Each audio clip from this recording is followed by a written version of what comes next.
আজকের একটা কথা শেয়ার করি আপনাদের সাথে। আমার এক বড় ভাই, সে বিএনপির খুব একজন ঘনিষ্ঠ ভক্ত।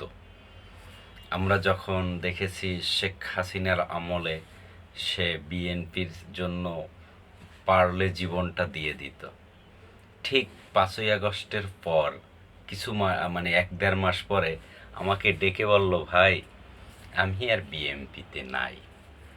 আমি তো অবাক যে এমন মানুষের মুখে এমন কথা কেন শুনলাম। তখন উনি আমাকে একটা কথা বলছিল যে দেখো, আমরা তো পদ পজিশনের জন্য বিএনপি করি না, আমরা এমনি আমার ভালো লাগে আমি বিএনপি করি। তবে আমি বিএনপি, আমার বিএনপি কেউ কেড়ে নিতে পারবে না, কিন্তু আমি কোনো পদ পজিশনে কারোর সাথে নাই। আমি অবাক হয়ে গেলাম ভাই। তখন আমাকে সে আর একটা কথা বলছে, তুমি আজ বুঝবে না, কিছুদিন পরে নির্বাচন হোক বা নির্বাচনের আগে পরে তোমরা জানতে